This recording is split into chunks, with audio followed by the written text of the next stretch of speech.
Hola, bienvenidos. Le doy la bienvenida a todos los nuevos suscriptores y gracias por los comentarios y por la solicitud de nuevos temas para los videos. Este es un resumen del webinar que tuvimos sobre el libro El juego de la vida. La idea era discutir sobre temas que están en el libro, un poco entrar en tema de qué es lo que pasa antes de nacer, la vida de Celeste, que es la protagonista, y los aspectos astrológicos por los cuales pasa y qué consecuencias tienen en la vida de ella. Y luego, cuando parte de este plano, hacia dónde va y cómo sigue la cosa. El webinar nos llevó 2 horas de una introducción que hice y luego la discusión entre los integrantes. Así que era muy largo para cargarlo. Y aparte 2 horas de webinar, por ahí no es lo que la gente está habituada a sentarse y a escuchar. Así que esto va a ser un resumen de lo hablado, de lo discutido, y bueno, aquel que todavía no leyó el libro pueda le interese ir a leerlo ahora, y aquel que lo leyó pueda que saque un poquito más de información de dónde proviene la información que está en el libro. Así que sin más, vayamos al comienzo.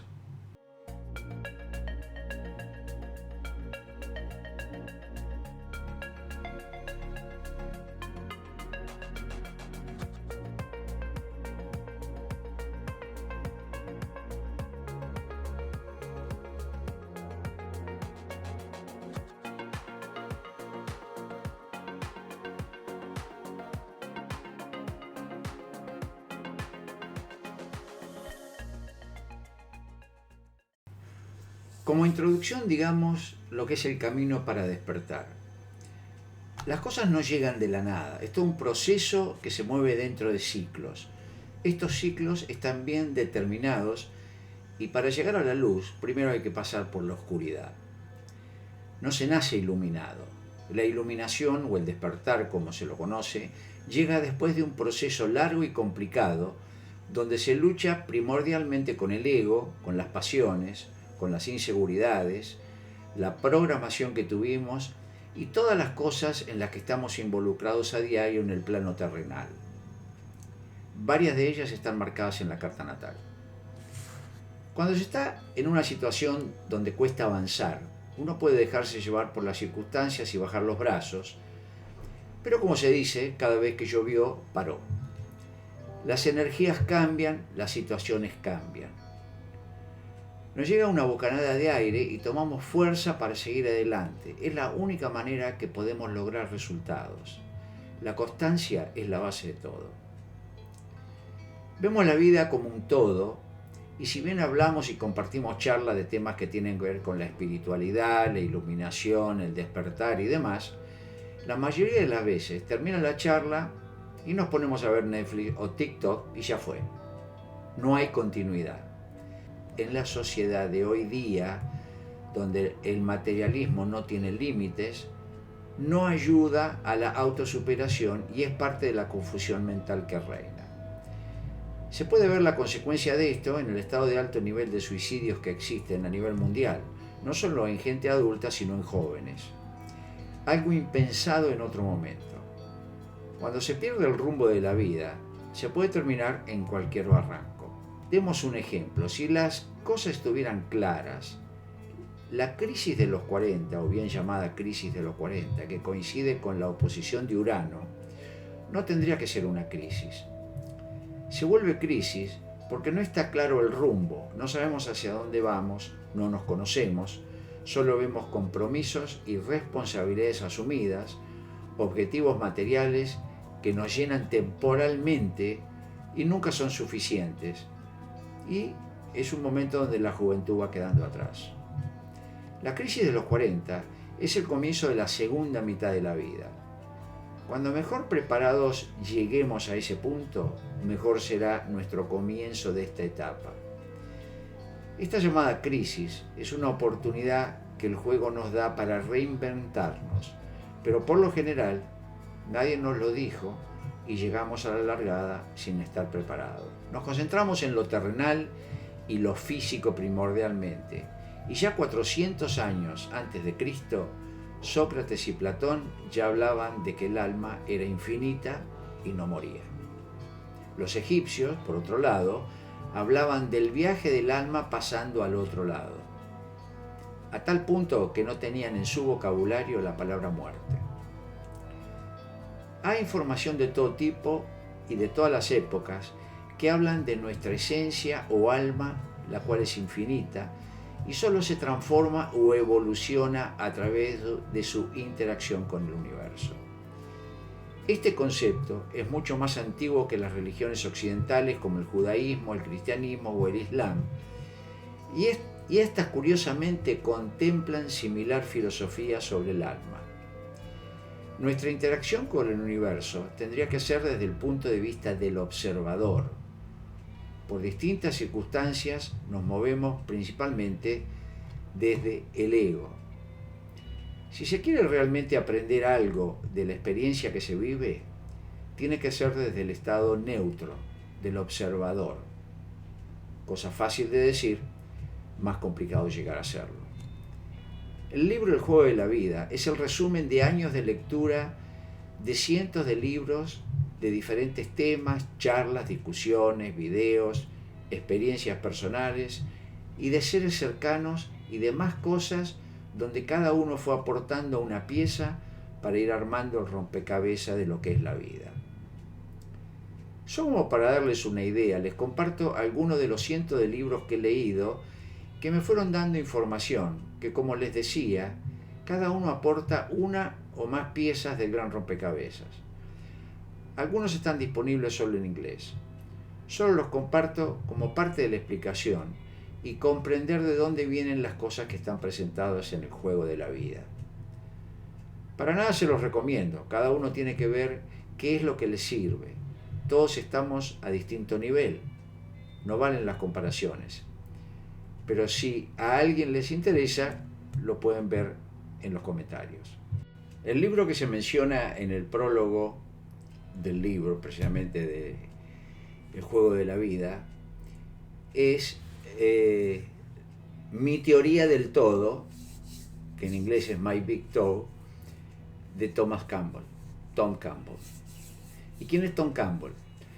Es un físico nuclear que trabajó toda su vida en la NASA, principalmente por lo que sé en sistemas de simulación. Tenía que ver con programación, con desarrollos técnicos en sistemas de simulación que utiliza la NASA. Pero se involucra, apenas terminada su carrera universitaria, con Bob Monroe. Era un empresario en el área de las telecomunicaciones. En ese momento estaba involucrado con radio y televisión. Estamos hablando de los años 70. Y él tenía experiencias fuera del cuerpo y no las podía explicar. Había visto a psicólogos, psiquiatras, le habían hecho estudios y estaba normal. No tenía nadie le encontró ningún problema ni físico ni mental.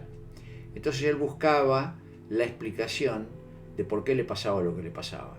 Así es que contacta a un grupo que trabajaba en Virginia, donde trabajaba Bob Monroe, y los invita a su rancho un fin de semana, les explica lo que le estaba pasando y qué era lo que él quería hacer. Él quería buscar de alguna manera, a través de la tecnología del momento, de ver qué le pasaba, cómo pasaba y de alguna manera controlar lo que le estaba pasando. Y así es de donde comienza los trabajos técnicos, y él va de alguna manera integrando gente que en su primer momento eran totalmente voluntarios, eran psiquiatras, psicólogos, gente que hacía terapia, para ver sin uso de drogas estados, digamos, alterados o distintos de conciencia.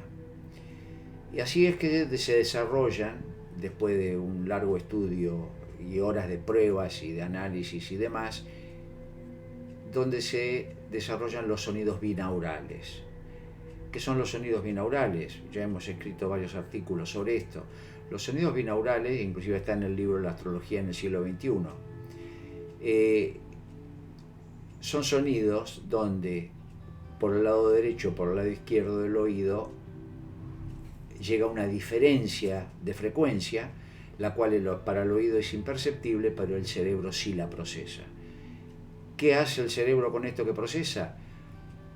Cambia su estado de frecuencia. Entonces, a través de todos los estudios y las prácticas y todas las pruebas que hicieron, lograron encontrar determinadas frecuencias que ponían a la persona en tal o cual estado mental que le permitía, por ejemplo, canalizar, hacer conexión con otros entes en otros planos. Y así es, esos son los principios de lo que hoy todavía sigue, que es el Instituto Monroe. Entonces, ese libro para mí, que es una trilogía que después se conjuga todo en un solo libro, es bastante extenso, bastante técnico, y donde Tom Campbell define lo que es, dónde estamos, cómo es el universo, cuál es nuestra participación dentro de lo que es el universo. Habla de que de todo está dentro de una conciencia. Somos parte de una conciencia. Entonces, una conciencia superior, que si lo ves desde el punto de vista religioso es Dios, ¿no? Bueno, entonces, ese libro, que es muy técnico y es muy, muy detallado, da pie, por ejemplo, explica por qué los registros akáshicos, qué son los registros akáshicos, cómo uno se puede conectar a distintos planos, qué es lo que logra conectándose con distintos planos. Y a través de grabaciones originales del Instituto Monroe, que van de fines de los años 70, principios de los años 80, de las cuales yo tengo como 30 grabaciones, estas canalizaciones que hacen, estas comunicaciones ida y vuelta, es pregunta-respuesta. Hay relatos, hay interacción con otros planos, con otros seres. Es muy interesante. Estas grabaciones están en inglés. Yo tengo algunas traducidas al español en lo que es el Club Siglo XXI, en lo que es nuestro blog. Y bueno, y de ahí salen muchas de las cosas que están en el libro El juego de la vida. De dónde viene Celeste, o sea, todo el desarrollo de por qué elige o cómo elige venir al plano de la Tierra y qué es lo que pasa después que se va del plano de la Tierra. Ese es un libro muy interesante, lamentablemente está en inglés, pero hoy día con el uso de la inteligencia artificial se puede ir a ChatGPT y hacer la pregunta en español, en castellano, y pedir información sobre el libro y ChatGPT la va a dar para aquellos que están interesados. Otro libro que también, digamos, tiene su influencia en el libro El juego de la vida, se llama No Solar. No Solar, que viene del portugués Nuestro Hogar. Este libro fue escrito por el conocido como Chico Javier. ¿Quién fue Chico Javier? Lo pueden buscar en Wikipedia para ver la cantidad de cosas que ha hecho. Por ejemplo, ha escrito 451 libros. Todo lo que recaudó de los libros lo donó a beneficencia. Fue nombrado ciudadano honorario por más de 100 ciudades en Brasil. O sea que ya le está dando una idea de qué tipo de persona era. Era un medium y él bajaba información de gente descarnada y contaba los relatos de lo que le pasaba, de lo que le decían. No Solar habla precisamente de un médico que, si mal no recuerdo, vivió a fines del 1800, principios de 1900 en Brasil, el cual ya está descarnado, pero se comunica con él para pasarle toda su vivencia después que trascendió este plano. La película No Solar está en Amazon, la pueden ver, y debe estar en algún otro canal también. Pero vale la pena verla porque no solo explica, digamos, lo muestran físicamente, pero en realidad lo que está mostrando es el tránsito del alma, ¿no? Porque el cuerpo quedó en la tierra, pero lo muestran corpóreo, ¿no?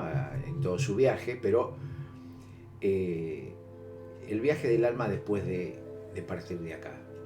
Y qué es lo que va pasando, y cómo se van sucediendo las cosas, y por qué se dan las cosas. Es muy interesante. Y yo les puedo decir que con todas las personas que he hablado que han visto la película, la han visto más de una vez. Porque da para mirarla más de una vez, para entender y para captar determinados detalles que tiene.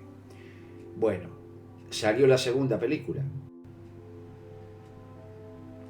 El dato lo pasaron durante el webinar y está disponible en Disney Plus. Es la segunda parte de No Solar, que creo que se llama Los Mensajeros.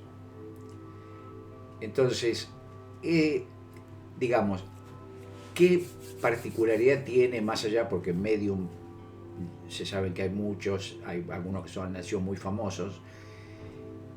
Para que tengan una idea, en un juicio que se realizó en Brasil en 1996, se tomó como prueba la información que Chico Xavier recibió. Era un juicio por un asesinato donde se culpaba a determinada persona, y Chico Xavier recibe la información de la persona muerta, donde la persona muerta le dice que no fue un asesinato, que fue un accidente, y le da los detalles de qué es lo que pasó. ¿Cómo será que se acepta esto como evidencia del juicio? Es la primera vez que se tiene conocimiento de que la información de un medium se toma como evidencia en un juicio. Y bueno, o sea, esto les da una idea de lo que fue Chico Xavier y de los alcances que tuvo lo que él hacía, ¿no? Así que es muy interesante, y para los que hayan leído el libro ahora pueden comprender de dónde vinieron determinadas cosas o detalles que están en el libro, que cualquiera se puede preguntar, porque los que son astrológicos de alguna manera se pueden validar fácilmente. Lo que por ahí no, para todo el mundo no estaba claro, era el principio y el final del libro. Y bueno, y como para resumir las 2 horas de webinar donde hubo interacción, comentarios, preguntas, conceptos, ¿no?, que cada uno vio, porque cada uno le ve una arista distinta al personaje. Cuando empecé detallando y hablaba de la crisis de los 40, porque precisamente a nuestro personaje en el libro la crisis de los 40 le pega duro, y le pega duro porque precisamente no había llegado con el desarrollo de conciencia que correspondía. Pero bueno, los dejo ahí. Espero que los que hayan leído el libro tengan información adicional con lo que les digo, y cualquier pregunta o cualquier comentario, bienvenido. Y aquellos que no lo leyeron, los invito a leer el libro, porque todos los comentarios en general fueron los mismos. Es muy fácil de leer, es entretenido y tiene varios mensajes. A cada uno le va a llegar por distintos lados. Pero no es simplemente una historia. Y lo dejamos ahí. Gracias y hasta la próxima.